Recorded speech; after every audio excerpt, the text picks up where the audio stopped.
L'héritage secret de grand-mère. Comment elle a transformé 2 enfants abandonnés en adultes, accomplis contre toute attente, dans une chaumière usée par le temps à la périphérie d'un village rural brésilien. Une grand-mère de 68 ans se retrouve soudainement responsable de ses 2 jeunes petits-enfants lorsque leurs parents partent à la recherche d'emploi dans la lointaine capitale. Une histoire de résilience et d'espoir qui vous touchera en plein cœur. Bon retour, laissez un like à la vidéo, abonnez-vous à la chaîne et profitez de l'histoire. Le soleil se couchait sur Paraty, petit village côtier niché entre les montagnes verdoyantes et l'océan Atlantique. Les derniers rayons dorés caressaient le toit de tuiles rouges de la modeste maison de Hannah, illuminant les fleurs colorées qui bordaient le petit jardin. À 68 ans, Hannah Oliveira n'avait jamais imaginé qu'elle se retrouverait seule à élever ses petits-enfants. Natalia, 7 ans, et Marcus, 5 ans. Pourtant, c'était exactement ce qui s'était produit lorsque leur mère, la fille unique de Hannah, et son mari étaient repartis chercher du travail à São Paulo, promettant de revenir dès qu'ils auraient économisé suffisamment d'argent. Ce jour-là, alors que Hannah préparait le dîner avec les quelques légumes qu'elle avait réussi à acheter au marché, elle sentit une douleur familière dans ses doigts déformés par l'arthrite. Elle s'arrêta un instant, respirant profondément comme le médecin le lui avait conseillé. Sur la table de la cuisine, une lettre froissée reposait. C'était la dernière communication qu'elle avait reçue de sa fille, datant de 3 mois. Les précédentes étaient devenues de plus en plus rares au cours des 8 derniers mois, depuis que les enfants avaient été laissés temporairement à ses soins. Natalia était assise silencieusement sur le vieux canapé, serrant contre elle la poupée de chiffon que Hannah avait confectionnée. Ses grands yeux bruns, si semblables à ceux de sa mère, fixèrent le vide. Elle n'avait presque pas parlé depuis le départ de ses parents. Marcus, quant à lui, jouait bruyamment dans le coin de la pièce, faisant semblant que des morceaux de bois étaient des voitures, les faisant violemment entrer en collision les uns avec les autres. « Le dîner sera prêt dans un moment », annonça Hannah, essayant d'injecter de la gaieté dans sa voix malgré l'inquiétude qui lui nouait l'estomac. La modeste pension qu'elle recevait suffisait à peine à couvrir les besoins essentiels d'une personne, encore moins de 3. La semaine dernière, elle avait dû refuser d'acheter un nouveau cahier pour Natalia, qui commençait l'école. Cette pensée la faisait souffrir plus que son arthrite. Un cri soudain la fit sursauter. Marcus avait renversé la petite étagère où Hannah conservait ses quelques objets précieux. Un cadre photo s'était brisé sur le sol, l'image de sa fille souriante maintenant couverte d'éclats de verre. « Je vous déteste tous » hurla Marcus, son petit visage rouge de colère. « Je veux ma maman, je veux mon papa !» Natalia se recroquevilla davantage sur le canapé, serrant plus fort sa poupée, tandis qu'Hannah s'approchait lentement de son petit-fils en furie. « Je sais, mon petit ange, je sais », murmura-t-elle en s'agenouillant difficilement, ignorant la douleur dans ses articulations. « Ils te manquent, ils me manquent aussi. »« Alors pourquoi ils sont partis ?» demanda Marcus, des larmes coulant sur ses joues rondes. « Pourquoi ils nous ont laissés ?» Hannah prit une profonde inspiration. Comment expliquer à un enfant de 5 ans que parfois la pauvreté forçait les parents à faire des choix déchirants? Comment lui dire que, malgré leurs promesses, chaque jour qui passait rendait le retour de ses parents moins probable? « Ils travaillent très dur pour nous offrir une vie meilleure », dit Hannah, répétant les mots que sa fille avait prononcés avant de partir. « Et en attendant, tu sais quoi? Nous allons former notre propre petite équipe, toi, Natalia et moi. » Elle tendit la main vers sa petite fille. « Viens, Natalia, j'ai une histoire à vous raconter pendant que le dîner mijote. » Natalia hésita, puis glissa lentement du canapé pour rejoindre sa grand-mère et son frère. Hannah s'installa sur son vieux tabouret en bois, celui que son propre père avait fabriqué il y a tant d'années, et attira les enfants près d'elle. « Connaissez-vous l'histoire du colibri et de l'incendie de forêt ?» demanda-t-elle, sa voix prenant le ton mélodieux, qui avait toujours captivé sa propre fille lorsqu'elle était enfant. Marcus secoua la tête, reniflant encore mais momentanément distrait de sa colère. Un jour, un terrible incendie se déclara dans la forêt. Tous les animaux fuyaient, terrifiés. Seul le petit colibri allait et venait, transportant des gouttes d'eau dans son bec pour les jeter sur les flammes. « Mais c'est trop petit, une goutte d'eau », intervint Marcus, fronçant les sourcils. « C'est ce que lui dit le tatou », continua Hannah avec un sourire, Tu es trop petit, tes gouttes d'eau ne serviront à rien. » Mais savez-vous ce que répondit le colibri? Même Natalia semblait maintenant intéressée, ses yeux fixés sur le visage ridé de sa grand-mère. « Je fais ma part, » dit le colibri, et il continua son travail, goutte après goutte. Anna laissa l'histoire faire son effet, observant les visages de ses petits-enfants. « Parfois, mes chéris, la vie nous donne des incendies à éteindre. Et parfois, tout ce que nous pouvons faire, c'est apporter notre petite goutte d'eau. Mais si chacun apporte sa goutte, l'incendie s'éteint ?» demanda timidement Natalia, parlant pour la première fois de la journée. Anna sentit son cœur se réchauffer. « Peut-être pas tout de suite, mais nous aurons fait notre part. Et c'est ce que nous allons faire ensemble, d'accord? Apporter chacun notre goutte d'eau. » Cette nuit-là, après avoir bordé les enfants dans le petit lit qu'ils partageaient, Anna s'assit à la table de la cuisine, examinant le contenu de son vieux coffre à couture. Des restes de tissu, des boutons récupérés sur des vêtements usés, des aiguilles et du fil. Ses doigts lui faisaient mal, mais son esprit travaillait rapidement. Natalia avait besoin d'un uniforme scolaire, et Marcus grandissait si vite que ses pantalons étaient déjà trop courts. Par la fenêtre, la lune éclairait le petit jardin négligé. Anna se souvint des légumes que sa propre mère cultivait autrefois. Peut-être, elle visualisa des tomates mûrissant au soleil, des haricots grimpant le long de tuteurs improvisés. Sa pension ne suffirait jamais, mais ses mains, malgré la douleur, pouvaient encore créer, et son esprit, malgré le chagrin, pouvait encore planifier. « Je ferai ma part », murmura-t-elle, empruntant les mots du colibri de son histoire. Goutte après goutte. Dans l'obscurité de leur chambre partagée, Natalia serrait sa poupée contre elle, les yeux grands ouverts. À côté d'elle, Marcus avait finalement succombé au sommeil, son visage paisible contrastant avec la rage qu'il avait manifestée plus tôt. Dans sa tête, Natalia revoyait ses parents franchir la porte, leur promesse résonnant encore à ses oreilles. Elle se demandait s'il penserait à elle demain, pour son premier jour d'école. Une larme silencieuse coula sur sa joue, mais quelque chose dans l'histoire de sa grand-mère avait allumé une minuscule étincelle en elle. Peut-être qu'elle aussi pourrait être comme ce colibri, faisant sa part goutte après goutte, jusqu'à ce que ses parents reviennent à la maison. Les premiers rayons du soleil filtraient à travers les rideaux élimés lorsque Hannah se réveilla, les articulations raides après une nuit passée à coudre. Sur la chaise devant elle reposait une jupe fraîchement confectionnée à partir d'une vieille robe et d'un morceau de tissu donné par une voisine.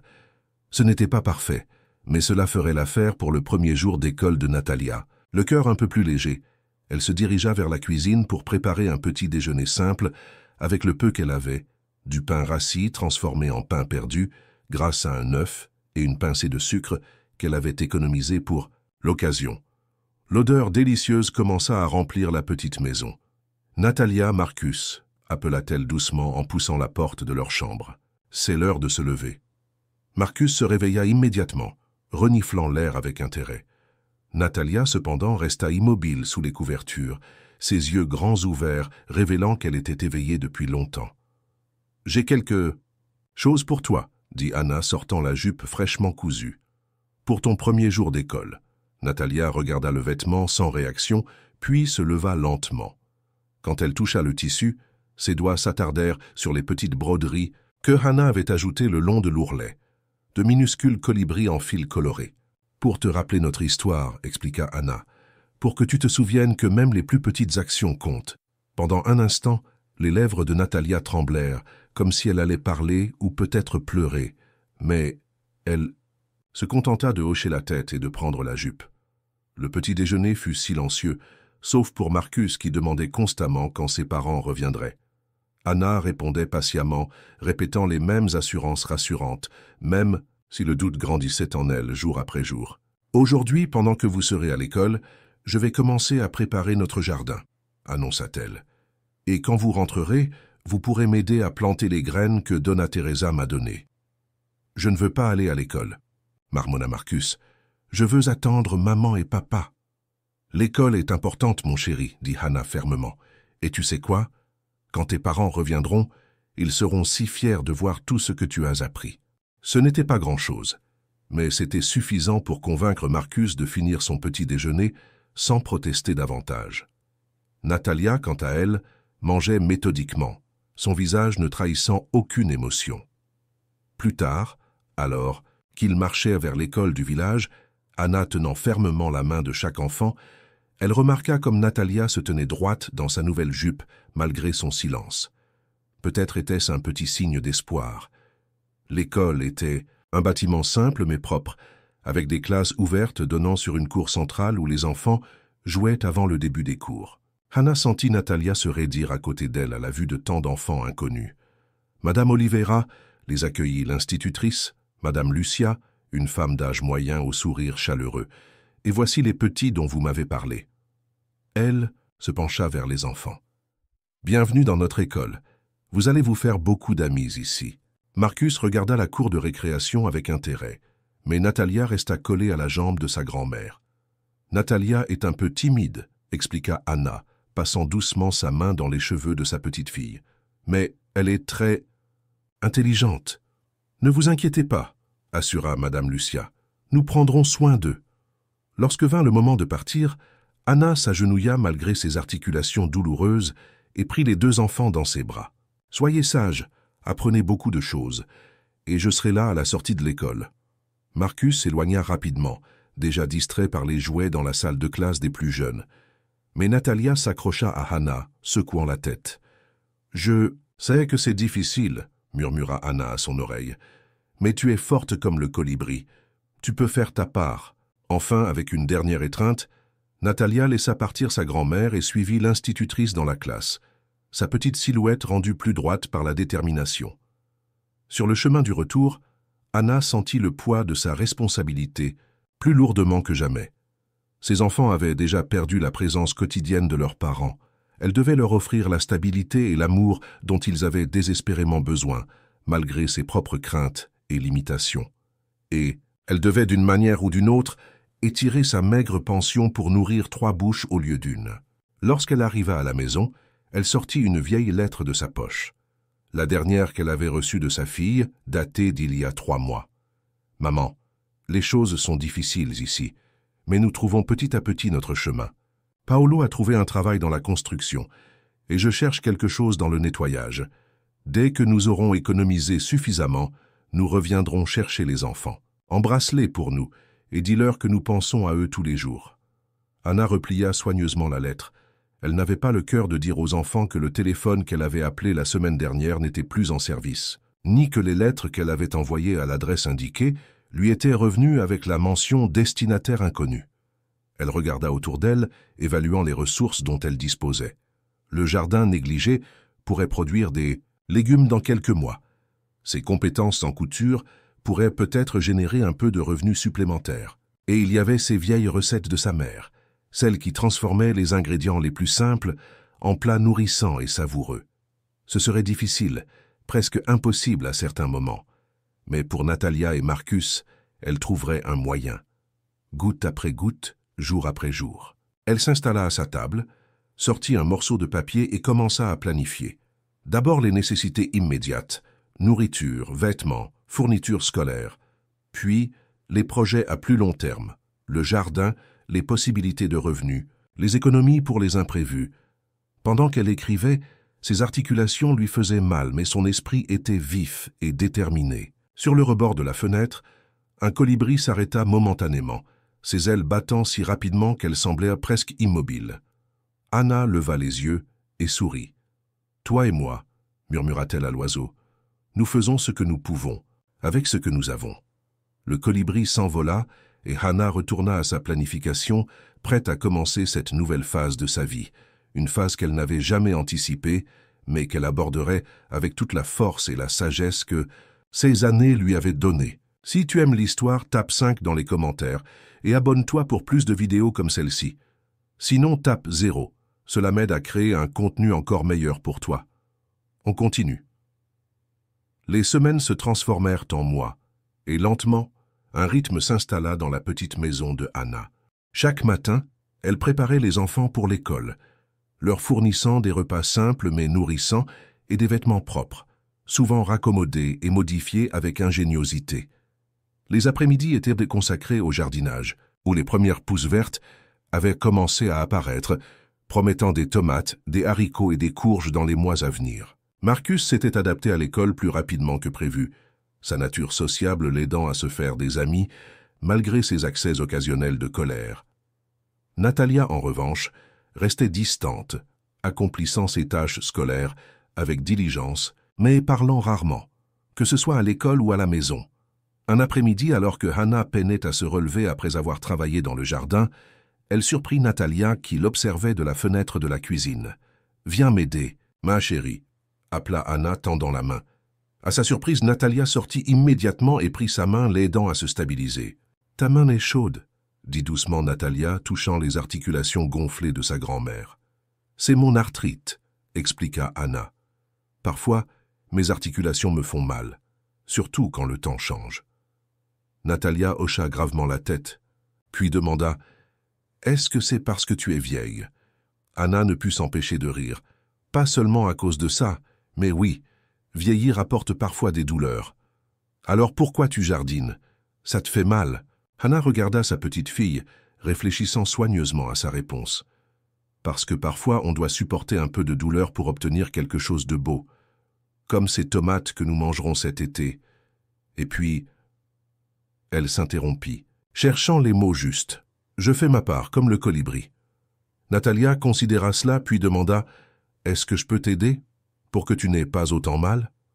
Ce fut le début d'un changement subtil, mais significatif. Après cet échange, Natalia commença à aider spontanément sa grand-mère, d'abord dans le jardin, puis dans d'autres tâches ménagères. Elle restait silencieuse la plupart du temps, mais ses actions parlaient d'un lien qui se formait lentement.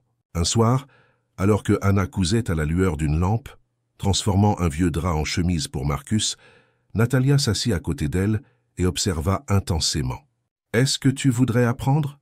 demanda Hannah, offrant une aiguille et un morceau de chute de tissu. Natalia acquiesça, prenant les objets avec précaution. Hannah guida patiemment ses petites mains, montrant comment faire des points réguliers. « Ma mère m'a appris à coudre quand j'avais à peu près ton âge, » raconta Hannah. « Et maintenant, je t'apprends. C'est ainsi que le savoir se transmet, d'une génération à l'autre. »« Est-ce que maman sait coudre ?» demanda Natalia, levant les yeux de son travail. Hannah sourit tristement. « Oui, je lui ai enseigné, mais elle préférait dessiner. Elle avait un talent pour transformer ce qu'elle voyait en images magnifiques. »« Comme moi, » murmura Natalia si doucement que Hannah faillit ne pas l'entendre. « Tu aimes dessiner ?» Natalia acquiesça. « À l'école, dans la classe d'art. Mais Madame Lucia dit qu'ils vont peut-être arrêter les cours d'art parce que l'école n'a pas assez d'argent. » Hannah sentit son cœur se serrer. Les arts étaient souvent les premiers sacrifiés en temps de difficultés économiques. Mais pour un enfant comme Natalia, qui s'exprimait si peu verbalement, perdre ce moyen d'expression serait dévastateur. « Je vois, » dit-elle pensivement. « Peut-être pourrions-nous créer notre propre petit studio d'art ici à la maison. » Pour la première fois depuis que ses parents étaient partis, Natalia sourit, un petit sourire timide, mais un sourire tout de même. « Vraiment ? Vraiment, » confirma Hannah. « Nous n'avons peut-être pas beaucoup, mais nous pouvons être créatifs avec ce que nous avons. » Cette nuit-là, après avoir bordé les enfants, Hannah s'assit à sa table et calcula son budget une fois de plus. Elle pourrait économiser un peu sur la nourriture maintenant que le jardin commençait à produire. Et peut-être que Donna Teresa, qui vendait des fournitures d'art dans sa petite boutique, accepterait d'échanger quelques articles contre des légumes frais ou des travaux de couture. Alors qu'elle réfléchissait, elle entendit un petit bruit et leva les yeux pour voir Natalia debout dans l'embrasure de la porte, serrant toujours sa poupée. « Tu ne dors pas, ma chérie ?» Natalia secoua la tête. « J'ai rêvé de maman et papa, ils ne revenaient pas. » Hannah ouvrit ses bras et Natalia vint s'y blottir. « Les rêves ne sont que des rêves, » dit-elle doucement. « Ils ne nous disent pas ce qui va vraiment se passer. »« Mais ils ne sont pas revenus, » insista Natalia, « et ils n'appellent pas. Ils nous ont oubliés. » La vérité de ces paroles frappa Hannah comme un coup physique. Comment expliquer l'inexplicable à un enfant?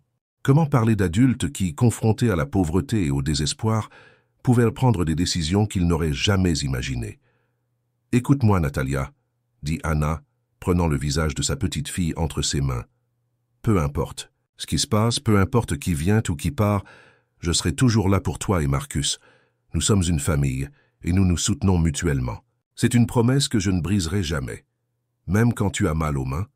Même quand j'ai mal aux mains, confirma Anna. Maintenant, retournons au lit. Demain, nous commencerons notre studio d'art.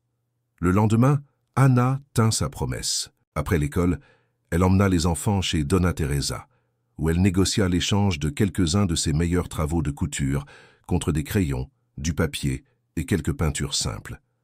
Le visage de Natalia s'illumina à la vue des fournitures et même Marcus sembla intéressé. « Et regardez ce que j'ai trouvé ce matin en rangeant le grenier », annonça Anna lorsqu'ils rentrèrent à la maison. Elle sortit un vieux livre d'un sac qu'elle portait, le cahier de dessin de votre mère quand elle était jeune.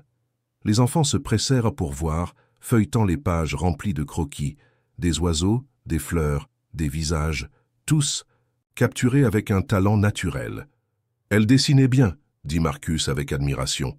« Très bien, » acquiesça Anna. « Et je parie que vous avez hérité de son talent. » Elle installa un petit coin dans la cuisine, près de la fenêtre où la lumière était meilleure, avec les fournitures d'art soigneusement disposées. Voilà, notre studio familial.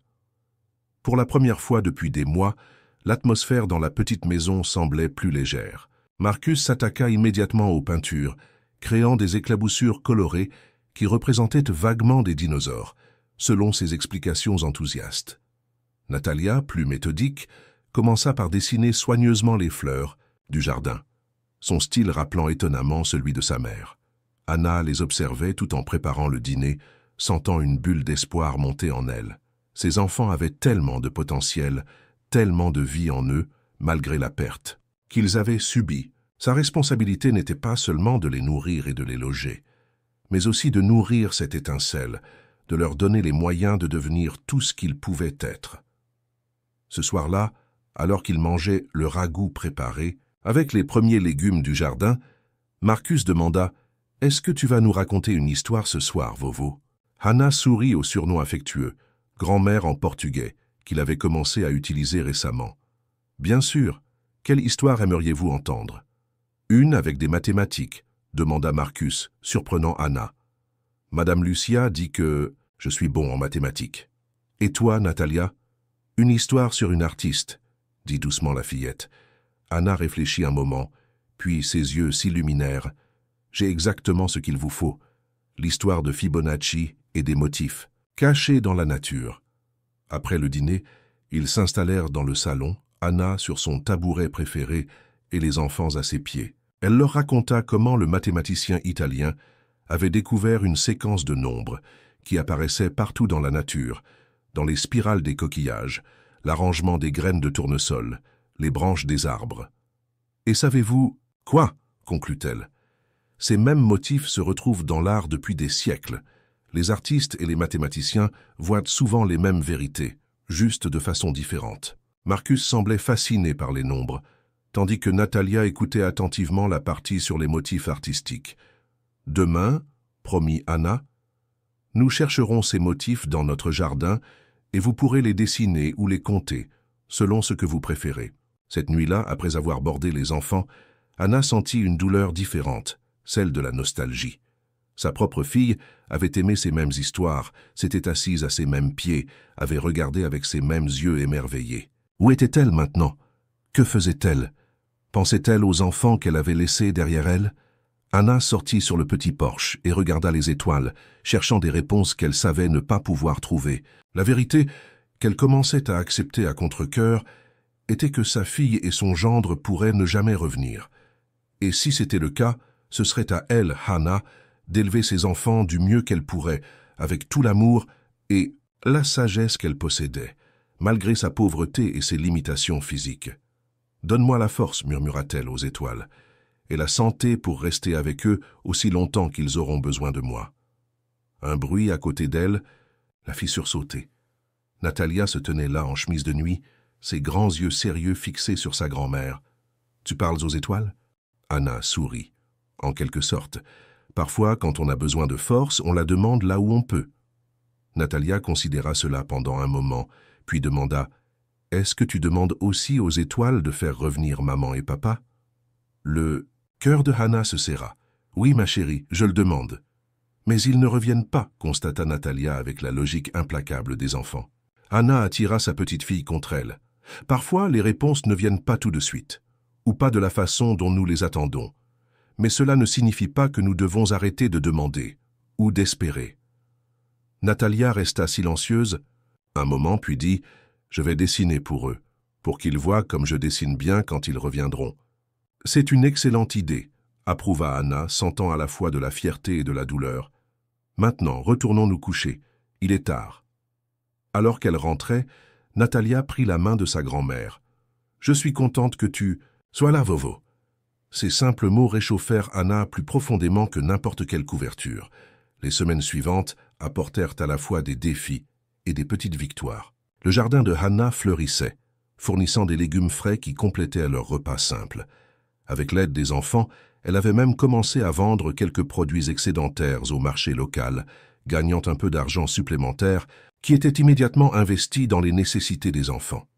Natalia avait trouvé sa voie à travers l'art, créant des dessins de plus en plus complexes qui impressionnaient même son professeur. Marcus, quant à lui, montrait un talent inattendu pour les mathématiques, résolvant facilement des problèmes destinés à des enfants plus âgés. Un après-midi, alors que Anna travaillait sur une commande de couture pour Donna Luisa, la propriétaire de la boulangerie locale, elle reçut une visite inattendue. « Madame Oliveira ?» La voix de Madame Lucia, l'institutrice, la fit lever les yeux de son ouvrage. « Puis-je vous parler un moment ?» Anna l'invita à entrer, préparant rapidement un café simple qu'elle servit avec des biscuits faits maison. « Je voulais vous parler des enfants », commença Madame Lucia, après avoir remercié pour le café. « Ils s'adaptent remarquablement bien compte tenu des circonstances. » Anna attendit, sentant qu'il y avait plus à venir. « Natalia a un talent artistique exceptionnel, » continua l'institutrice. « Et Marcus, eh bien, ses capacités mathématiques sont véritablement impressionnantes pour un enfant de son âge. » Mais, encouragea Hannah, sentant une appréhension monter en elle. « Comme vous le savez peut-être, notre école fait face à des difficultés financières. Le conseil a voté hier soir et... » Madame Lucia soupira profondément. « Ils ont décidé de supprimer le programme d'art à partir du mois prochain. » Anna sentit son cœur se serrer, pensant immédiatement à Natalia et au refuge qu'elle avait trouvé dans l'expression artistique. « Je sais que cela va être particulièrement difficile pour Natalia, » poursuivit Madame Lucia. « Elle s'est tellement épanouie dans ses cours. C'est pourquoi je suis venue vous voir personnellement. Je voulais vous proposer quelque chose. » Anna pencha la tête, intriguée. « J'ai entendu parler de votre studio à la maison, et j'ai vu certaines des créations de Natalia. Je me demandais si vous seriez intéressé à organiser une sorte de cercle artistique informel pour Natalia et peut-être quelques autres enfants. » Anna cligna des yeux, surprise. « Moi? Mais je ne suis pas artiste. » « Non, mais vous avez clairement le don d'encourager la créativité. Et franchement, les enfants n'ont besoin que d'un espace et de quelqu'un qui croit en eux. » Madame Lucia fit une pause. « L'école pourrait peut-être fournir quelques fournitures de base et les parents pourraient contribuer selon leurs moyens. » L'esprit de Hannah tourbillonnait. L'idée était attrayante mais intimidante. Sa maison était petite, ses ressources limitées et ses articulations lui faisaient souvent mal. Mais en pensant au visage de Natalia lorsqu'elle dessinait, à son expression paisible et concentrée, qui contrastait tellement avec son silence habituel, « Laissez-moi y réfléchir, » dit finalement Anna, « et en parler avec les enfants. » Cette nuit-là, après le dîner, Anna partagea l'idée avec Natalia et Marcus. « Un cercle d'art dans notre jardin ?» Les yeux de Natalia s'écarquillèrent. « Oui, pour toi et d'autres enfants qui aiment créer, » expliqua Anna. « Qu'en penses-tu » Natalia sembla réfléchir intensément, puis demanda « Est-ce que je pourrais montrer aux autres comment dessiner les motifs qu'on a trouvés dans le jardin ?» Hannah sourit. « Bien sûr, si c'est ce que tu veux. Et moi, intervint Marcus, je n'aime pas vraiment dessiner. Tu pourrais peut-être aider avec les mesures, suggéra Hannah, ou montrer aux autres les motifs mathématiques dont nous avons parlé. » Cette suggestion sembla plaire à Marcus, qui acquiesça avec enthousiasme. « Alors, nous essayons ?» demanda Hannah, regardant attentivement les deux enfants. « Oui !» répondirent-ils à l'unisson, avec plus d'enthousiasme que Hannah n'en avait vu depuis longtemps. Le premier cercle artistique dans le jardin de Hannah eut lieu le samedi suivant. 6 enfants, y compris Natalia et Marcus, s'installèrent sur des couvertures étendues sur l'herbe. Hannah avait préparé une collation simple, des fruits du jardin et de l'eau fraîche avec des feuilles de menthe. « Aujourd'hui, annonça-t-elle s'asseyant sur son tabouret au milieu du cercle, nous allons raconter des histoires, mais pas seulement avec des mots, avec des images, des mouvements, des sons, toutes les façons dont nous pouvons partager ce que nous avons dans nos cœurs. » Elle commença par une histoire traditionnelle brésilienne sur un oiseau qui avait perdu sa chanson et qui la retrouvait en écoutant les autres créatures de la forêt. Puis elle encouragea chaque enfant à exprimer une partie de l'histoire de la façon qu'il préférait. Natalia dessina l'oiseau avec un détail étonnant. Un garçon plus âgé créa une mélodie simple sur un petit instrument à percussion. Une fille timide façonna un oiseau en argile que Donna Teresa avait donné. Et Marcus, à la surprise de tous, organisa un modèle mathématique représentant le voyage de l'oiseau, avec des cailloux disposés selon la séquence de Fibonacci. À la fin de l'après-midi, les parents vinrent chercher leurs enfants, et Hannah fut touchée par leurs commentaires reconnaissants. « Maria n'a pas arrêté de parler de cet atelier toute la semaine, » confia une mère. « Pedro a toujours été si timide, » dit un père. « C'est incroyable de le voir participer ainsi. » Quand tout le monde fut parti, Hannah s'assit lourdement sur son tabouret, épuisée mais satisfaite. Natalia s'approcha et posa sa tête sur l'épaule de sa grand-mère. « C'était bien, » dit-elle simplement. « Très bien, » acquiesça Marcus, occupé à réorganiser ses cailloux dans un nouveau motif. Pour la première fois depuis que les enfants avaient été laissés à ses soins, Hannah sentit qu'ils construisaient ensemble quelque chose de nouveau et de précieux. Pas seulement un substitut temporaire à ce qu'ils avaient perdu, mais quelque chose qui leur appartenait pleinement. Le cercle artistique devint rapidement un événement hebdomadaire attendu avec impatience, attirant de plus en plus d'enfants. Certains parents commencèrent à contribuer avec des fournitures ou des collations, tandis que d'autres offraient d'aider Hannah avec l'organisation. Le jardin, autrefois négligé, devint un espace vibrant de créativité et de communauté. Un jour, environ 4 mois après le départ des parents, Hannah reçut une nouvelle lettre. Son cœur bondit en reconnaissant l'écriture de sa fille. Elle l'ouvrit avec des doigts tremblants, à l'abri des regards des enfants. « Chère maman, » commençait la lettre, « je suis désolée de ne pas avoir écrit plus tôt. Les choses ne se sont pas déroulées comme nous l'espérions. Paolo est tombé malade et n'a pas pu travailler pendant des semaines. J'ai trouvé un emploi dans une usine, mais le salaire est à peine suffisant pour nous loger et nous nourrir. Nous essayons d'économiser pour revenir, mais c'est beaucoup, plus difficile que nous le pensions. » La lettre continuait avec des excuses et de vagues promesses, mais aucune date de retour, aucun plan concret. Hannah sentit un mélange de soulagement. Ils étaient vivants, de déception et d'une étrange résignation.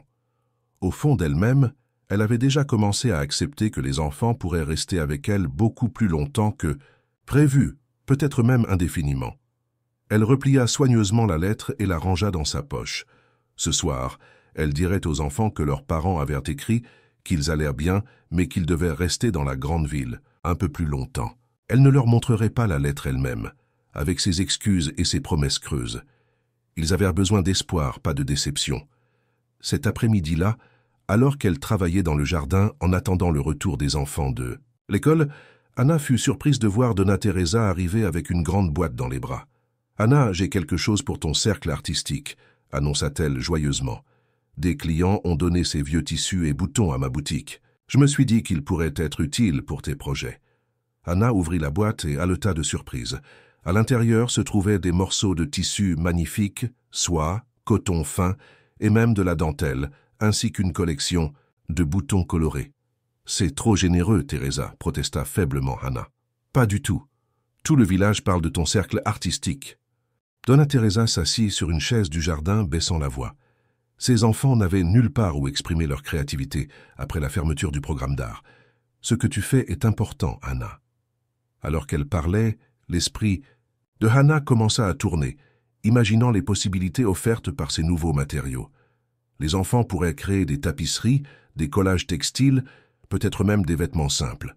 « Tu sais, » dit-elle pensivement, « ma mère était connue pour ses broderies. Elle avait des motifs spéciaux transmis dans notre famille depuis des générations. Je me demande si je pourrais les retrouver. Tu devrais. Les techniques traditionnelles se perdent, Hannah. Si tu pouvais les enseigner aux enfants, » Cette conversation déclencha une nouvelle recherche pour Hannah. Ce soir-là, Après avoir couché les enfants et leur avoir raconté une version soigneusement éditée des nouvelles de leurs parents, elle monta au grenier avec une lampe à piles. Dans un coin couvert de poussière se trouvait un vieux coffre qu'elle n'avait pas ouvert depuis des années. Le coffre avait appartenu à sa mère, puis à Hannah, et contenait des trésors familiaux qui n'avaient pas de valeur monétaire, mais étaient riches en souvenirs et en traditions. Avec des mains respectueuses, Hannah l'ouvrit. À l'intérieur, soigneusement plié et enveloppé dans un tissu de lin, se trouvaient les échantillons de broderie de sa mère. Hannah les sortit délicatement, admirant les points précis, les motifs complexes qui racontaient des histoires de la forêt, de l'océan, des traditions indigènes et portugaises mêlées dans un style distinctement brésilien. Sous ces échantillons, elle trouva un carnet relié en cuir usé. En l'ouvrant, elle découvrit les notes détaillées de sa mère sur les techniques et les significations des motifs. C'était un trésor de connaissances, presque oublié pendant des décennies. Hannah resta assise dans le grenier pendant des heures, absorbée par les documents, se souvenant des leçons de sa mère et imaginant comment elle pourrait transmettre ce savoir à Natalia et aux autres enfants. Il ne s'agissait pas seulement de techniques de couture, mais d'histoire, de croyances, d'une connexion avec le passé et l'identité culturelle. Lorsqu'elle descendit finalement, les articulations raides d'être restée assise sur le sol dur, elle portait le carnet et quelques échantillons choisis. Dans la cuisine, elle s'assit à la table et commença à faire des plans. Le lendemain étant samedi, elle proposerait une nouvelle activité au cercle artistique. Elle enseignerait aux enfants les bases de la broderie traditionnelle, en commençant par des points simples et en progressant vers des motifs plus complexes. Ceux qui, comme Marcus, préféraient d'autres formes d'expression, pourraient toujours participer à leur manière, peut-être en dessinant les motifs ou en explorant les mathématiques cachées dans les structures répétitives. Alors qu'elle préparait son plan, Hannah entendit un petit bruit et leva les yeux pour voir Natalia dans l'embrasure de la porte, les yeux fixés sur les broderies étalées sur la table. « Qu'est-ce que c'est » demanda-t-elle, s'approchant avec curiosité. « Ce sont les broderies de ta arrière-grand-mère » expliqua Hannah. « Des motifs et des techniques spéciales transmis dans notre famille depuis longtemps. » Natalia toucha doucement un morceau de tissu brodé de colibris multicolores, entouré de fleurs sauvages. « C'est beau » murmura-t-elle. « Voudrais-tu apprendre à en faire ?» Le visage de Natalia s'illumina d'une façon que Hannah n'avait pas vue depuis le départ de ses parents. « Tu m'apprendrais ?»« Bien sûr. Et ensuite, nous pourrions l'enseigner aux autres enfants lors du cercle artistique. Qu'en penses-tu » ? « Je pense que ce serait... » Natalia chercha le mot juste. « Important. » Hannah sourit, touchée par le choix de mots de sa petite fille. Pas amusant ou bien, mais important. Même à son jeune âge, Natalia semblait comprendre la valeur de préserver et de transmettre un patrimoine culturel. « Oui, c'est important, » acquiesça Hannah. « Maintenant, retourne te coucher. Demain, nous commencerons. » Le samedi suivant, le cercle artistique prit une nouvelle dimension. Hannah montra aux enfants les broderies de sa mère et leur raconta l'histoire de chaque motif. Comment le colibri représentait la persévérance, le jaguar la force, les vagues de l'océan la continuité de la vie. Ces motifs ne sont pas seulement « jolis », expliqua-t-elle aux enfants assis en cercle autour d'elle. Ils racontent des histoires. Ils nous connectent à notre terre, à notre histoire, à qui nous sommes. Elle montra ensuite aux enfants intéressés comment tenir une aiguille correctement, comment enfiler le fil, comment faire les points de base. Certains, comme Natalia, s'y adaptèrent naturellement. D'autres trouvèrent cela difficile, mais persévérèrent avec détermination.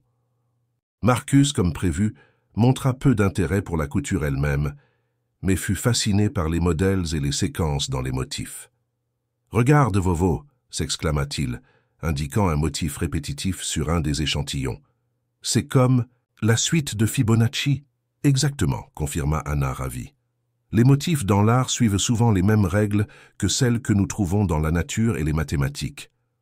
À la fin de la journée, les enfants avaient chacun créé un petit échantillon de broderie, certains plus nets que d'autres, mais tous représentant un effort sincère et une connexion avec une tradition presque oubliée. Alors que les parents venaient chercher leurs enfants, Hannah remarqua quelque chose de nouveau, des adultes s'attardant, examinant les travaux avec intérêt, posant des questions sur les techniques et les motifs. Une mère demanda même si Hannah donnerait des cours aux adultes. « J'y réfléchirai. » promit Anna, surprise mais flattée. Ce soir-là, après que tout le monde fut parti et que les enfants furent couchés, Anna s'assit sur le porche et contempla le jardin maintenant tranquille. Quelque chose avait changé aujourd'hui. Ce qui avait commencé comme une simple activité pour aider Natalia à surmonter la perte du programme d'art de l'école semblait évoluer vers quelque chose de plus grand, une renaissance de traditions oubliées, un point de rassemblement. Pour la communauté, peut-être même une source potentielle de revenus. Anna sourit dans l'obscurité. Sa propre mère aurait été fière, et pour la première fois depuis des mois, elle sentit que peut-être, juste peut-être, la disparition de sa fille n'était pas entièrement une tragédie. Si elle n'avait pas laissé ses enfants, ce moment n'aurait jamais existé. Cette graine n'aurait jamais été plantée. « Nous faisons notre part », murmura-t-elle aux étoiles, goutte après goutte, point après point. Un mouvement derrière elle la fit se retourner. Natalia se tenait là, le petit échantillon de broderie qu'elle avait créé serré dans sa main. « Je n'arrive pas à dormir, dit-elle. Je pense trop à tous les motifs que je veux essayer. » Anna tapota la place à côté d'elle sur le banc. « Viens t'asseoir avec moi un moment, alors. » Natalia s'installa à côté de sa grand-mère et regarda les étoiles. « Vovo, est-ce que tu crois que maman aimait faire de la broderie quand elle... T'es petite comme moi ?» Anna réfléchit à sa réponse.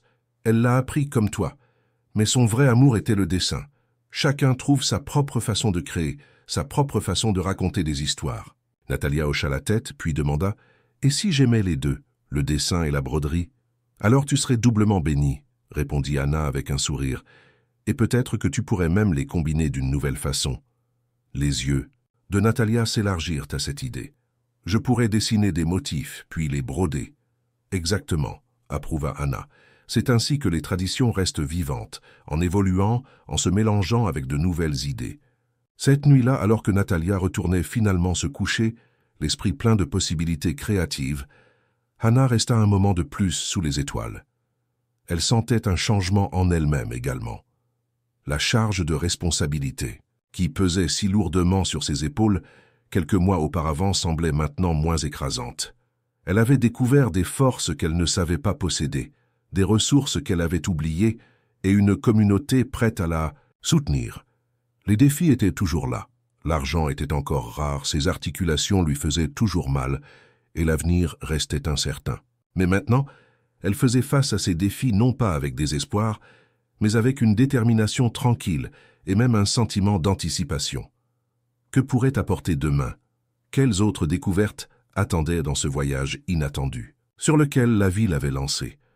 As-tu déjà dû prendre soin de quelqu'un dans ta famille, ou connais-tu quelqu'un qui a dû assumer une responsabilité inattendue comme Anna?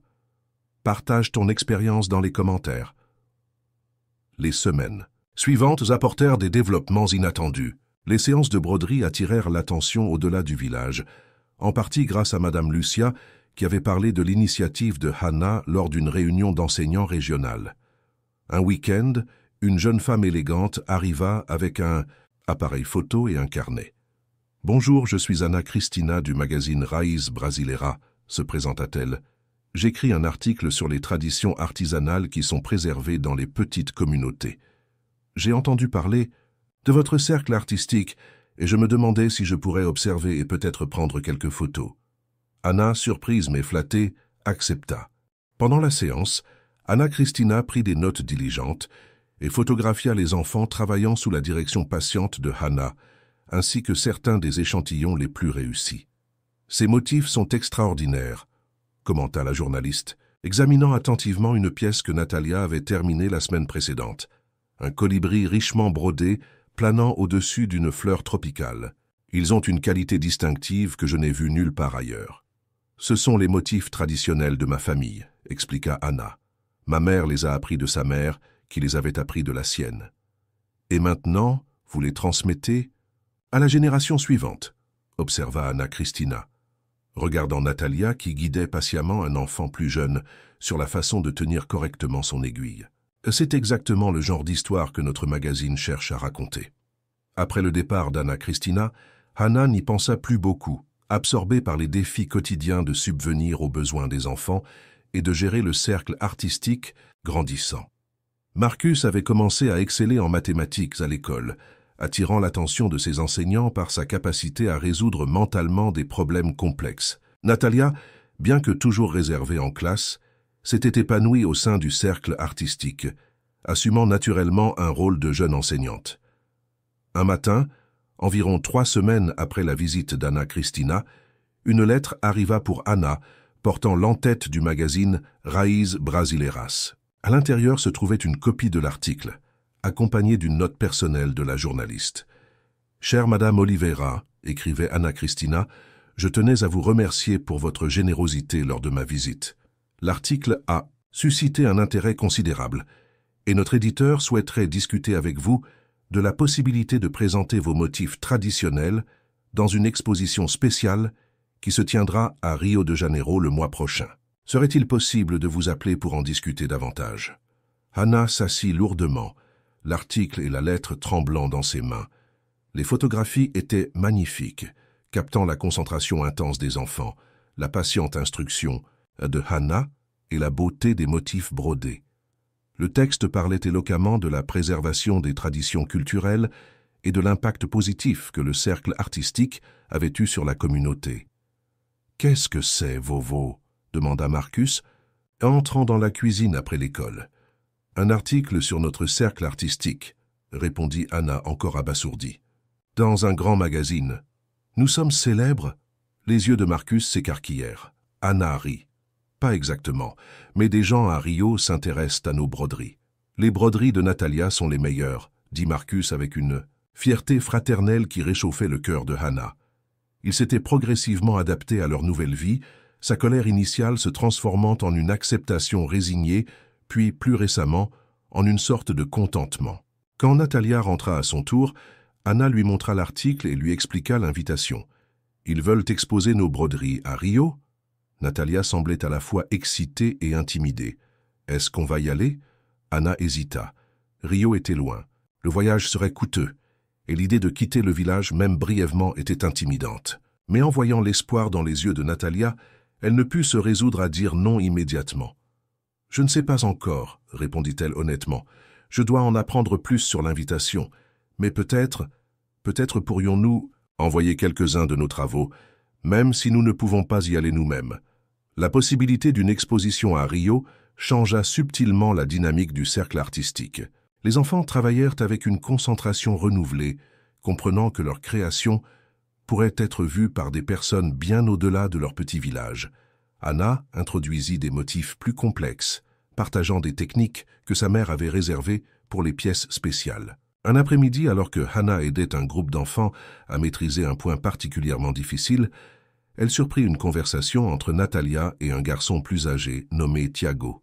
« Ma mère dit que ta grand-mère pourrait commencer une entreprise avec ses broderies, » disait Tiago, « que des touristes paieraient beaucoup d'argent pour elle. »« Ce n'est pas pour l'argent, » répondit Natalia avec une maturité surprenante. « C'est pour les histoires. Chaque motif raconte une histoire de notre peuple. » Anna sourit, touchée par la compréhension profonde de sa petite fille. À 8 ans maintenant, Natalia montrait une sagesse qui dépassait largement son âge, peut-être en partie à cause des épreuves qu'elle avait traversées. Pourtant, l'observation de Tiago resta dans l'esprit de Anna.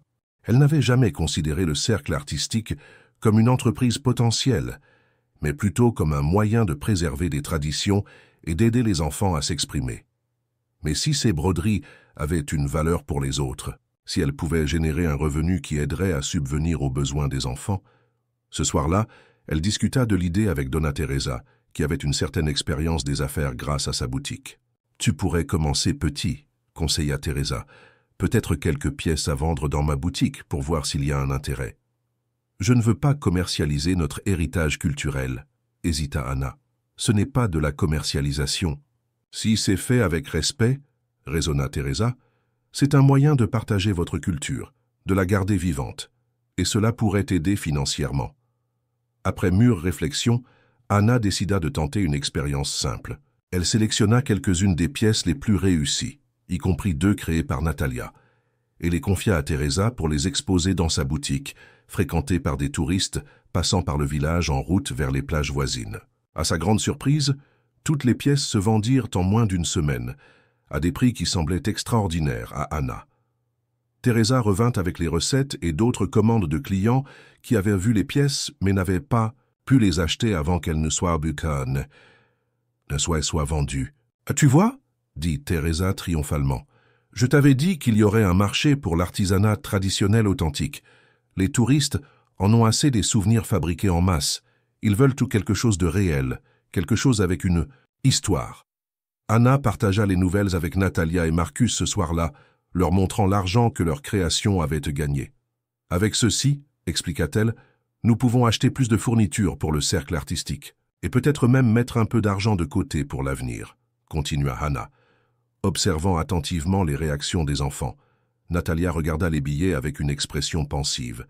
« Est-ce que cela signifie que les gens aiment vraiment nos broderies ? Ils ne les aimeraient pas simplement, ma chérie. Ils les valorisent suffisamment pour dépenser leur argent durement gagné pour les avoir. » Marcus, toujours pratique, demanda « Est-ce que cela signifie que nous pouvons acheter un nouveau ballon de football pour l'école, celui que nous avons-y déchiré ?» Anna sourit, touchée par le fait que sa première pensée n'était pas pour lui-même, mais pour ses camarades d'école. « Je pense que nous pouvons certainement en discuter. Mais d'abord, nous devons décider ensemble comment utiliser cet argent de manière judicieuse. » Cette conversation marqua le début d'une nouvelle phase dans leur vie. Avec l'aide de Donna Teresa, Anna établit un petit commerce de broderies artisanales. Natalia y participait activement, non seulement en créant ses propres pièces, mais aussi en aidant à concevoir de nouveaux motifs qui combinaient les éléments traditionnels avec des touches contemporaines. Marcus, bien que moins intéressé par la broderie elle-même, se révéla avoir un talent pour l'organisation, tenant méticuleusement compte des ventes et des matériaux nécessaires. Le cercle artistique continua à se réunir chaque semaine, mais avec une dimension supplémentaire. Maintenant, les enfants plus âgés avaient la possibilité de créer des pièces pour la vente, recevant une petite part des bénéfices pour leur travail. Anna insistait pour que cet argent soit économisé pour leur éducation future, soit utilisé pour des projets communautaires qu'ils choisissaient ensemble. Un jour, environ 6 mois après le départ initial des parents, alors que le petit commerce de broderie commençait à prendre son essor, Anna reçut une visite qui allait changer le cours de leur vie. Un homme d'âge moyen, portant des lunettes et un costume décontracté, arriva un après-midi alors que le cercle artistique se terminait. « Madame Oliveira » demanda-t-il, s'approchant de Anna qui disait au revoir aux derniers enfants. « Je suis le professeur Rafael Mendes de l'Université fédérale de Rio de Janeiro. J'espérais pouvoir vous parler de votre travail. » Surprise, Anna l'invita à entrer, demandant à Natalia de préparer du café pendant qu'elle s'installait avec le visiteur dans le modeste salon. « J'ai vu l'exposition à Rio, » expliqua le professeur Mendes. « Vos broderies traditionnelles ont attiré l'attention de notre département d'ethnographie culturelle. Ces motifs et techniques sont uniques, et franchement, nous pensions que certains d'entre eux avaient disparu. » Anna inclina la tête, attendant qu'il continue. « Je dirige un projet documentant les pratiques artisanales traditionnelles du Brésil, » poursuivit-il. « Nous cherchons non seulement à préserver ces techniques pour les générations futures, mais aussi à comprendre les méthodes pédagogiques traditionnelles, comment ces connaissances étaient transmises d'une génération à l'autre. »« Je ne fais que ce que ma mère m'a enseigné, » dit modestement Anna.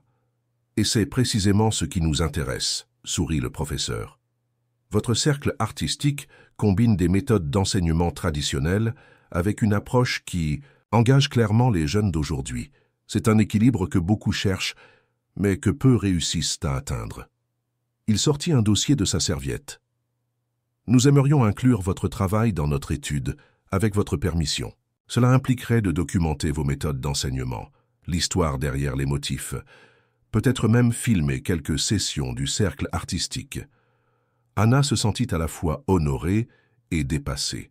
« Je ne suis pas une enseignante formée, professeur Mendes.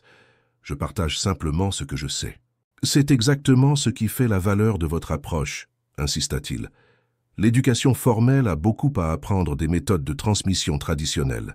Votre façon d'intégrer les histoires, les compétences pratiques et les valeurs culturelles est remarquablement efficace, comme en témoigne le travail de ses enfants. » À ce moment, Natalia entra avec le café, suivi de Marcus qui était clairement curieux à propos du visiteur.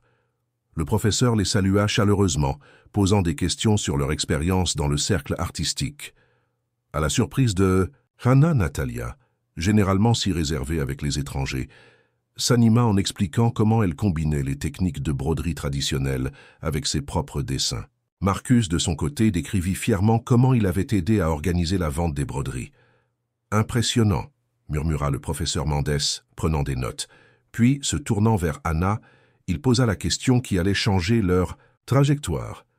« Seriez-vous disposé à partager vos méthodes avec un public plus large ? L'université organise un symposium sur les pratiques éducatives culturelles le mois prochain.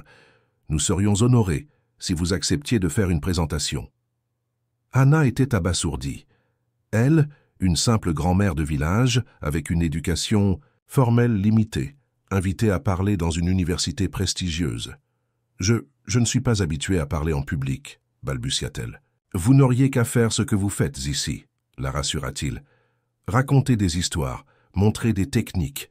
Peut-être pourriez-vous même amener quelques-uns de vos jeunes artistes pour démontrer l'efficacité de votre approche. » Hannah regarda Natalia et Marcus, leur visage illuminé par l'excitation à l'idée d'un voyage à Rio. « Je vais y réfléchir, » promit-elle. Après le départ du professeur, laissant derrière lui des informations détaillées sur le symposium et une invitation formelle, Hannah s'assit avec les enfants pour discuter sérieusement de cette opportunité. « Qu'en pensez-vous » demanda-t-elle. « C'est une grande responsabilité, et nous devrions décider ensemble. »« Je pense que nous devrions y aller, » dit immédiatement Marcus. « Tu es la meilleure enseignante, Vovo, et les gens à l'université devraient savoir comment tu nous apprends les choses. » Natalia hocha la tête en accord. « Tes histoires et tes broderies sont spéciales. D'autres personnes devraient les connaître aussi. » Touchée par leur confiance, Hannah considéra les aspects pratiques. « Le voyage coûtera de l'argent et je ne suis pas sûr que nous puissions nous le permettre. »« Nous avons l'argent des broderies, » rappela Marcus, « et le professeur a dit que l'université pourrait aider avec les frais. » Après une longue discussion et de nombreuses listes de pros et contras, Hannah prit sa décision. Elle appellerait le professeur Mendes le lendemain et accepterait son invitation. Ce serait un défi, certainement, mais aussi une opportunité, non seulement pour elle-même, mais pour préserver et partager un héritage culturel qui méritait d'être valorisé. Les semaines suivantes furent remplies de préparatifs.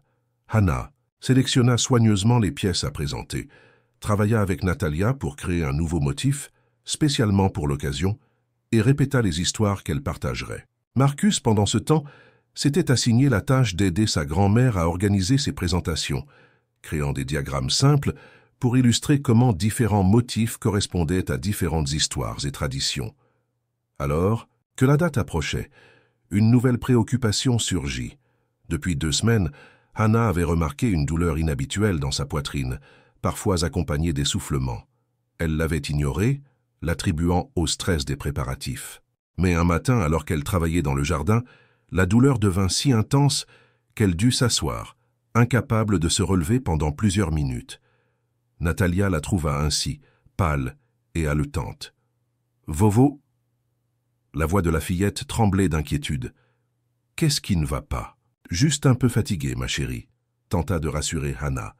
Mais son visage crispé trahissait la vérité. « Je vais chercher Donna Teresa », décida Natalia, courant vers la maison voisine avant que Hannah ne puisse protester. Donna Teresa arriva, rapidement, suivie de son mari qui était l'un des rares villageois possédant une voiture. En voyant l'état de Hannah, ils insistèrent pour l'emmener immédiatement au centre médical le plus proche, situé dans une ville voisine plus grande. « Les enfants ?» commença à protester Hannah. « Resteront avec moi », assura Donna Teresa. « Ne vous inquiétez pas pour eux. Prenez soin de vous maintenant. » Le diagnostic fut sans équivoque. Hannah avait subi une légère crise cardiaque. Un médecin insista pour qu'elle reste à l'hôpital pendant au moins 1 semaine pour être surveillée et recevoir un traitement. Mais le symposium, protesta faiblement Hannah. « Votre santé est plus importante que n'importe quel symposium, » répondit fermement le médecin. « Si vous ne prenez pas soin de vous maintenant, vous risquez une crise beaucoup plus grave. » Le cœur lourd, Hannah demanda à Donna Teresa d'appeler le professeur Mendes pour annuler leur participation. Mais quand les enfants vinrent lui rendre visite, une nouvelle idée émergea. « Et si nous y allions quand même ?» suggéra Natalia avec une détermination surprenante dans sa voix habituellement douce. Je connais les histoires, Vovo. Je pourrais les raconter, et Marcus pourrait expliquer les diagrammes. Mais c'est une grande responsabilité, hésita Hannah. Ce sont des professeurs d'université. Tu nous as appris que les histoires et les traditions doivent être transmises, rappela Natalia. N'est-ce pas ce que nous ferions? Transmettre ce que tu nous as enseigné? Marcus acquiesça vigoureusement. Nous pouvons le faire, Vovo. Pour toi. Cette nuit-là, allongée, dans son lit d'hôpital, Hannah réfléchit longuement à leur proposition. N'était-ce pas exactement ce qu'elle avait essayé de faire tout ce temps? Leur donner les outils et la confiance nécessaires pour devenir autonomes, leur enseigner non seulement des compétences, mais aussi des valeurs et des traditions. Qui les ancrerait dans leur identité culturelle? Le lendemain, avec l'aide de Donna Teresa, elle contacta le professeur Mendes et expliqua la situation. À sa grande surprise, il ne suggéra pas d'annuler leur participation, mais accueillit avec enthousiasme l'idée que les enfants présentent eux-mêmes le travail. Ce serait en fait une démonstration encore plus puissante de l'efficacité de votre approche pédagogique, commenta-t-il. Voir ces jeunes transmettre ce qu'ils ont appris serait remarquable. Ainsi fut-il décidé. Pendant que Hannah se reposait à l'hôpital, commençant le long processus de récupération, Natalia et Marcus, accompagnés de Donna Teresa, se préparèrent pour le voyage à Rio. Dans sa chambre d'hôpital, Hannah s'inquiétait constamment, se demandant si elle avait pris la bonne décision. Les enfants étaient-ils vraiment prêts pour une telle responsabilité? Comment se débrouilleraient-ils face à un public d'universitaires? Que se passerait-il si quelque chose tournait mal pendant qu'ils étaient loin d'elle? Mais sous ces inquiétudes immédiates se cachait une préoccupation plus profonde et plus existentielle. Et si elle ne pouvait plus prendre soin des enfants? Sa santé, qu'elle avait tenue pour acquise malgré l'arthrite qui la gênait, était maintenant précaire. Que deviendraient Natalia et Marcus si elle n'était plus là pour eux? Le jour du symposium arriva. Donna Teresa avait promis d'appeler dès que la présentation serait terminée. Mais les heures semblèrent s'étirer interminablement pour Hannah. Elle essaya de se distraire en lisant, en parlant avec les infirmières, en travaillant même sur un petit projet de broderie qu'une infirmière bienveillante lui avait apporté. Mais son esprit revenait sans cesse à Rio, imaginant Natalia si timide, devant un public d'étrangers, et Marcus, parfois impétueux, essayant de rester concentré. Finalement, dans l'après-midi, le téléphone sonna. C'était Donna Teresa, sa voix rayonnante d'excitation. « Hannah, vous ne croirez jamais. Ils ont été extraordinaires. Natalia a raconté les histoires avec tant de passion, et Marcus a expliqué les motifs mathématiques comme un petit professeur. » Le public était complètement captivé. Hannah sentit des larmes de soulagement et de fierté couler sur ses joues. « Vraiment? Je vous le jure, » confirma Donna Teresa. Le professeur Mendes a dit que c'était la présentation la plus touchante et la plus authentique du symposium. Et il y a plus. Plusieurs universités et organisations culturelles ont exprimé leur intérêt pour documenter davantage votre travail. « C'est merveilleux, » murmura Hannah, essuyant ses larmes. « Et il y a encore autre chose, » continua Donna. Teresa, sa voix prenant un ton plus sérieux. Un groupe d'investisseurs qui soutient les entreprises artisanales durables était présent. Ils sont intéressés par l'établissement d'une coopérative artisanale dans notre village, basée sur votre travail avec les broderies traditionnelles. Une coopérative? Hannah pouvait à peine comprendre les implications. Oui, une organisation, qui aiderait à commercialiser et vendre l'artisanat local, tout en formant plus de personnes aux techniques traditionnelles. Cela pourrait créer des emplois, Hannah. Des emplois qui permettraient aux familles de rester ensemble au lieu de partir chercher du travail dans les grandes villes. Ces derniers mots frappèrent Hannah avec une force particulière. Des emplois qui permettraient aux familles de rester ensemble. N'était-ce pas précisément ce qui avait manqué à sa propre fille? Si une telle opportunité avait existé il y a 1 an, peut-être que les enfants n'auraient jamais été laissés à sa charge. Le professeur Mendes dit qu'il voudrait discuter des détails avec vous quand vous serez rétabli, poursuivit Donna Teresa. Mais il est très enthousiaste à propos du potentiel. Et les enfants? Demanda Hannah. Comment vont-ils? Ils sont épuisés, mais extatiques. Natalia n'arrête pas de parler de tous les nouveaux motifs qu'elle veut créer. Et Marcus a déjà commencé à faire des plans pour la structure de la coopérative. Je ne l'ai jamais vue aussi animée. Quand Hannah raccrocha enfin, elle resta allongée tranquillement, absorbant tout ce qu'elle venait d'entendre. Ce qui avait commencé comme une simple tentative de trouver un moyen pour Natalia de s'exprimer après la perte du programme d'art de l'école avait évolué en quelque chose qui pourrait potentiellement transformer toute leur communauté. Le médecin, entrant pour sa visite du soir, remarqua son expression. « Vous semblez aller mieux, Madame Oliveira. »« Je me sens mieux, » confirma-t-elle. « Dites-moi, docteur, combien de temps avant que je puisse rentrer chez moi? Si vos résultats continuent de s'améliorer, peut-être dans 3 ou 4 jours, mais vous devrez vous reposer, éviter les efforts et prendre vos médicaments religieusement. » Anna acquiesça, déjà en train de planifier. Elle aurait besoin d'aide, plus qu'avant, pour s'occuper des enfants et gérer le cercle artistique. Mais maintenant, au lieu de voir cela comme un signe de faiblesse, elle le voyait comme une opportunité de tisser un réseau de soutien plus large autour d'eux, de renforcer les liens communautaires qui avaient commencé à se former. Les enfants rentrèrent le lendemain, se précipitant dans sa chambre d'hôpital avec des histoires tumultueuses de leur aventure.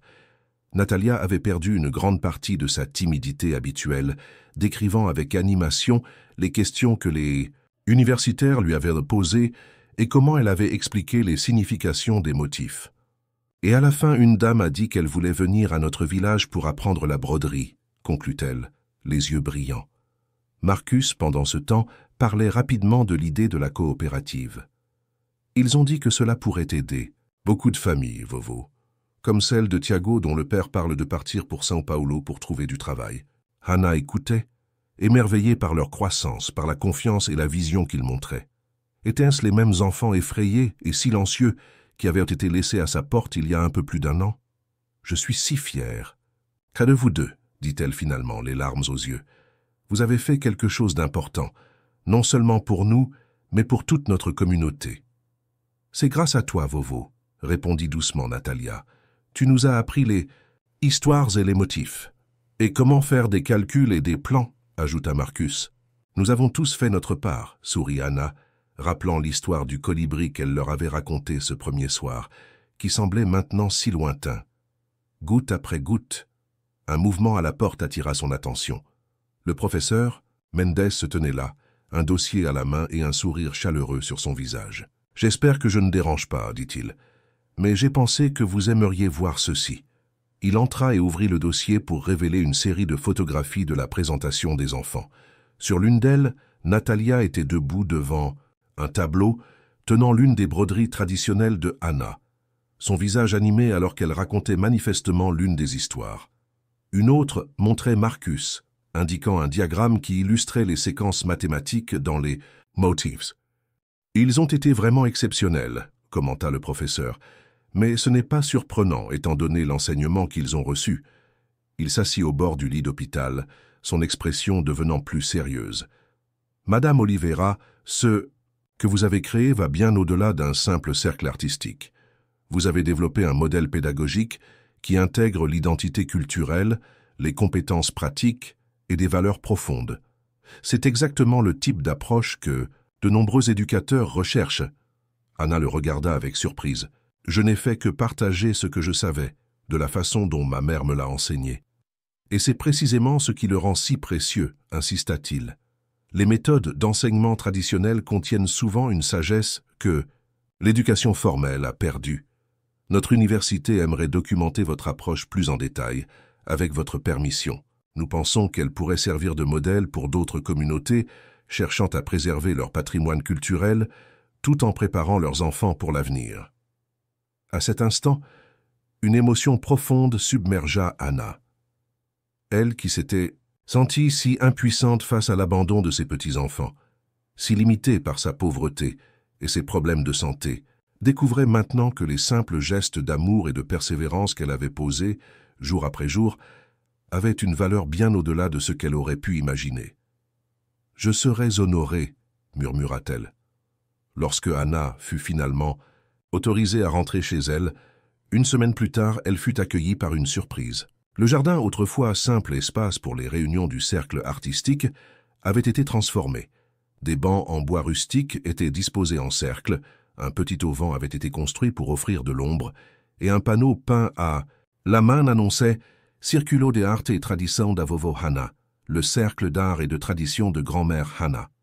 Tout le village a aidé, expliqua Donna Teresa, en guidant prudemment Anna vers un fauteuil spécialement préparé. Après avoir entendu parler du succès à Rio, tout le monde voulait contribuer. Hannah regarda autour d'elle, émerveillée par la transformation, non seulement de l'espace physique, mais aussi de l'esprit communautaire qu'il représentait. « Et l'argent » demanda-t-elle, toujours pratique malgré l'émotion. « Combien cela a-t-il coûté ?»« Presque rien, » sourit Donna Teresa. Le bois provenait d'arbres que Juan devait abattre de toute façon. Mario et ses fils ont construit les bancs. Elena et les autres femmes ont apporté des coussins cousus à partir de chutes de tissu. Tout le monde a apporté ce qu'il pouvait. C'était une leçon de plus, pensa Anna. La puissance de la communauté, de nombreuses petites contributions s'unissant pour créer quelque chose de beau et de durable. Les semaines suivantes furent une période d'ajustement et de planification.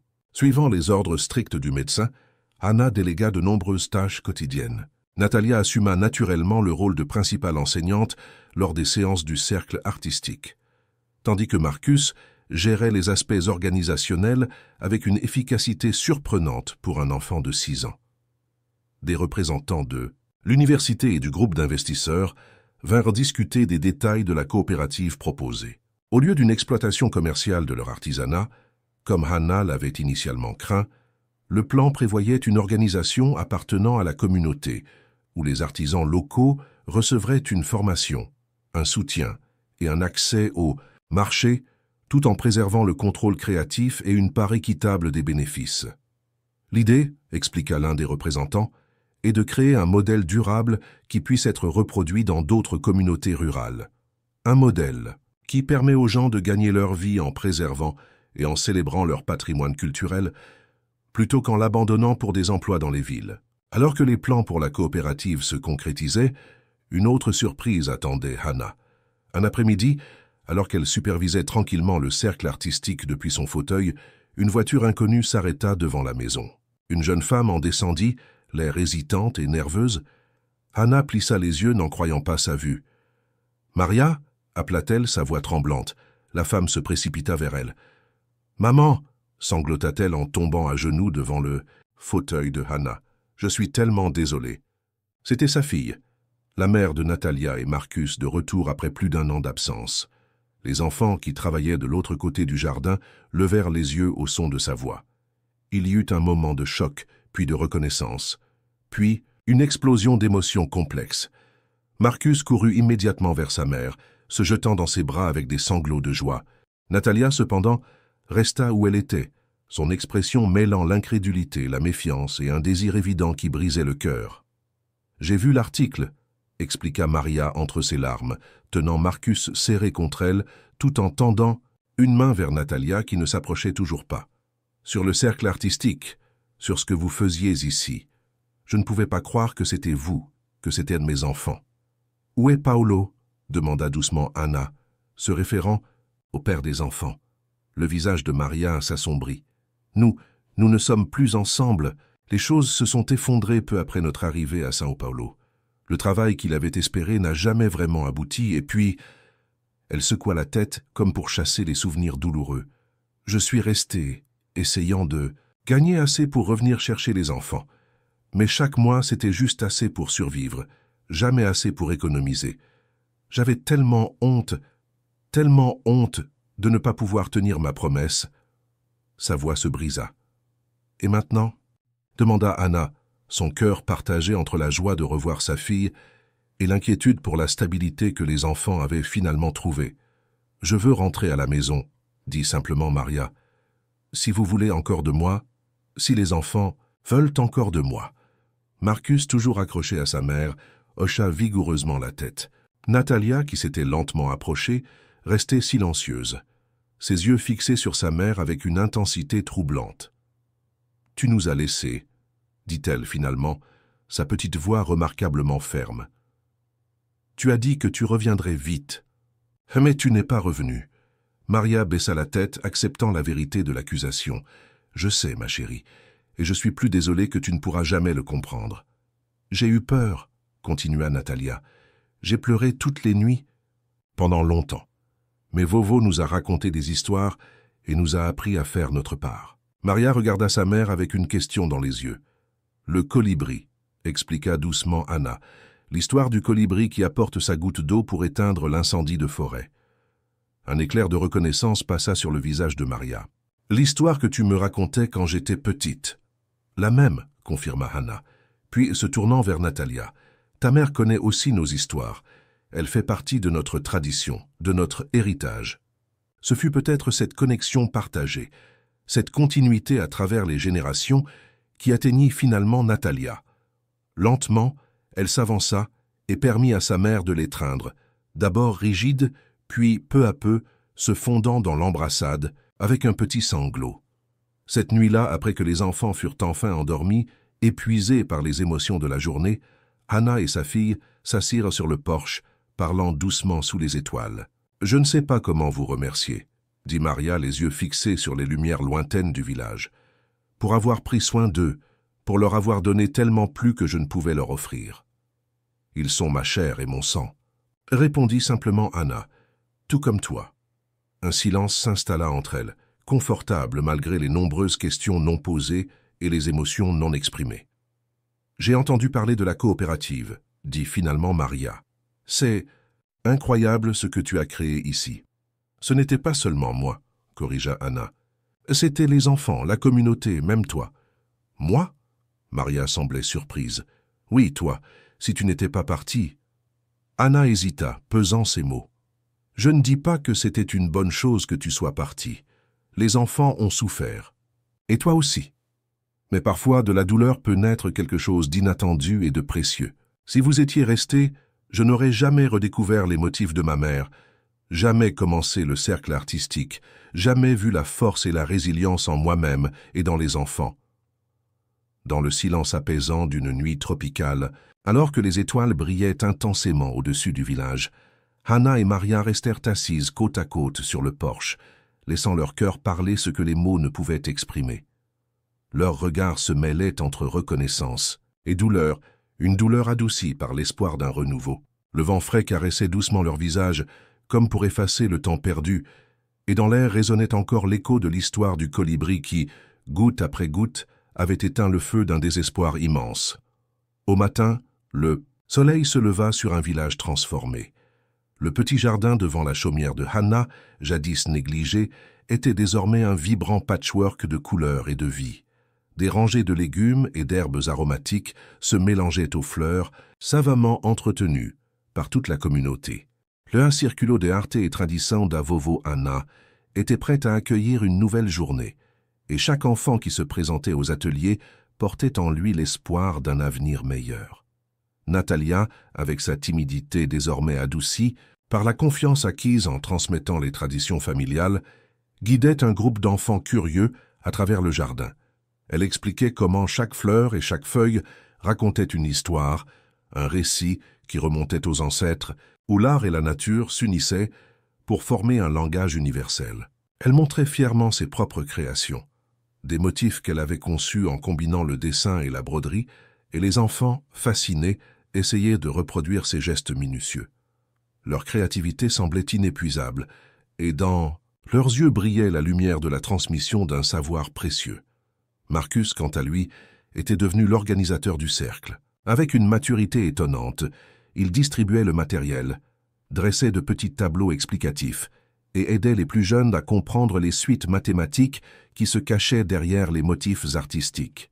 Il expliquait, avec des mots simples mais percutants, comment la suite de Fibonacci se retrouvait dans la disposition des pétales d'une fleur ou dans la spirale d'un coquillage. Sa passion pour les chiffres se mariait à merveille avec l'art, faisant de lui le pont entre la rigueur des mathématiques et la douceur de la tradition artisanale. Maria, de son côté, s'était intégrée à la vie quotidienne du foyer. Ayant retrouvé sa place dans la famille, elle consacrait ses journées à réparer ce qui avait été négligé et à créer de nouveaux espaces d'amour. D'un geste délicat, elle répara des objets cassés et réunit la famille autour de repas simples mais chaleureux.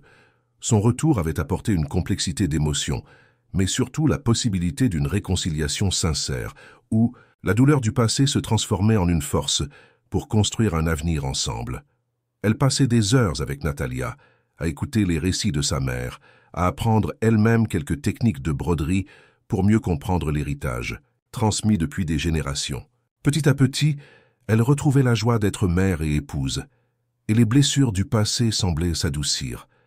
L'impact du cercle artistique s'étendait bien au-delà des murs de la chaumière. Les réunions hebdomadaires avaient désormais attiré l'attention de toute la communauté, et même les plus âgés, qui avaient longtemps vu l'art comme un passe-temps lointain, se surprenaient à partager leurs propres histoires. Juan, le charpentier du village, racontait comment, enfant, il avait vu son père sculpter des motifs dans le bois, motifs qui symbolisaient la force et la persévérance. Elena, l'ancienne institutrice, organisait des séances de contes où l'on évoquait des légendes ancestrales et des proverbes oubliés. Chaque contribution, aussi modeste soit-elle, tissait peu à peu une toile communautaire où chaque fil avait son importance. Le jour tant attendu de la réunion avec les représentants de la coopérative arriva enfin. Dans une salle improvisée au centre communautaire, entourée de visages attentifs et d'espoir partagé, Anna, Maria, Natalia et Marcus prirent la parole. Anna, malgré ses douleurs persistantes, expliqua avec émotion comment un simple cercle artistique avait pu transformer le destin de ses petits-enfants et de toute la communauté. Elle parla de l'héritage familial, des techniques ancestrales de broderie et de la magie des petites contributions quotidiennes qui, mises bout à bout, avaient créé quelque chose de grandiose. Maria ajouta qu'au-delà des motifs et des histoires, il s'agissait de redonner espoir aux familles menacées par la pauvreté et la séparation. Elle évoqua les sacrifices du passé, les absences douloureuses et la nécessité de reconstruire ensemble afin que plus jamais un enfant ne se sente abandonné. Les représentants, visiblement touchés par la sincérité et la profondeur des témoignages, promirent leur soutien pour l'établissement de la coopérative artisanale.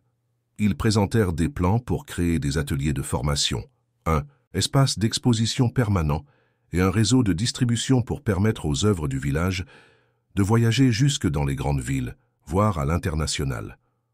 Au fil des mois, le projet prit vie. La coopérative devint un modèle de développement communautaire, alliant l'artisanat traditionnel aux exigences du marché moderne, tout en restant fidèle à ses valeurs fondamentales. Les enfants, qui avaient tant appris au sein du cercle, poursuivaient leurs études tout en contribuant activement au projet. Natalia, dont le talent artistique ne cessait de s'affiner, envisageait désormais de créer une petite collection qui raconterait l'histoire de leur village. Marcus, fier de ses réalisations, devint un jeune entrepreneur en herbe, organisant des ateliers pour d'autres enfants et partageant ses connaissances en mathématiques appliquées à l'art. Les journées étaient remplies d'activités. Des ateliers de broderie se mêlaient à des cours de dessin, des séances de contes étaient organisées dans le jardin transformé, et même des petites expositions itinérantes étaient mises en place dans les villes voisines. Chaque événement témoignait d'une transformation profonde. Ce qui avait commencé par la douleur d'un abandon s'était métamorphosé en une célébration de la résilience et de l'unité. Le village avait retrouvé son âme, et le modèle créé par Anna et ses petits-enfants inspirait d'autres communautés rurales du Brésil, désireuses de préserver leur patrimoine culturel tout en s'adaptant aux défis de la modernité. Lors d'une chaude après-midi d'automne, alors que le soleil déclinait à l'horizon, la communauté se réunit pour fêter les premiers succès de la coopérative. Sur la grande place du village, sous un auvent décoré de broderies et de dessins colorés, chacun avait apporté sa contribution, des plats traditionnels, des musiques enivrantes et des récits qui rappelaient les légendes d'antan. Anna, assise sur son fauteuil en bois, observait avec fierté les enfants qui couraient, riaient et partageaient leurs œuvres d'art avec des visiteurs émerveillés. Le regard de Natalia, pétillant de détermination et de douceur, se posait sur la foule avec la certitude d'un avenir radieux. Marcus, tenant une petite trousse de dessins et de calculs, expliquait avec passion aux curieux comment chaque motif était lié à une histoire ou à un principe mathématique. Au milieu de cette liesse, Hannah sentit une profonde gratitude. Elle comprit que, malgré les épreuves, chaque goutte d'effort, chaque geste d'amour avait contribué à créer quelque chose d'inestimable. Le cercle artistique, la coopérative et surtout la renaissance de la communauté étaient la preuve vivante que parfois, les pires douleurs pouvaient donner naissance aux plus grandes joies. Dans le regard de ses petits-enfants, elle voyait l'avenir du village, Un avenir où l'art et la tradition se transmettaient avec la force de l'espoir, goutte après goutte, point après point. Cette soirée-là, alors que la fête s'achevait et que les rires s'éteignaient doucement sous la lueur de la lune, Hannah et Maria se retrouvèrent en retrait, seules, pour un moment de complicité silencieuse. Les deux femmes, liées par leur histoire commune, savaient que les cicatrices du passé ne disparaîtraient jamais complètement, mais qu'elles pourraient désormais servir de fondation à une vie plus riche et plus unie. Maria, les yeux embués de larmes de reconnaissance, murmura « Merci, maman. Merci de m'avoir permis de revenir et de faire partie de ce rêve. » Hannah, la voix douce et assurée, répondit « Nous avons tous notre rôle à jouer. Parfois, il faut perdre quelque chose pour pouvoir retrouver le chemin qui nous mène à la lumière. » Et tandis que les étoiles brillaient, silencieuses, témoins d'un destin transformé, le village tout entier semblait respirer un air nouveau. L'héritage secret de grand-mère, transmis à travers les gestes quotidiens, les histoires et les motifs, vivait désormais dans chaque cœur, assurant que, quoi qu'il arrive, la force de l'amour et de la résilience continuerait de bâtir des ponts entre le passé et l'avenir. Félicitations, tape 9 dans les commentaires pour me montrer que tu es resté jusqu'à la fin avec moi. Merci d'avoir regardé et à demain pour une nouvelle histoire sur cette même chaîne.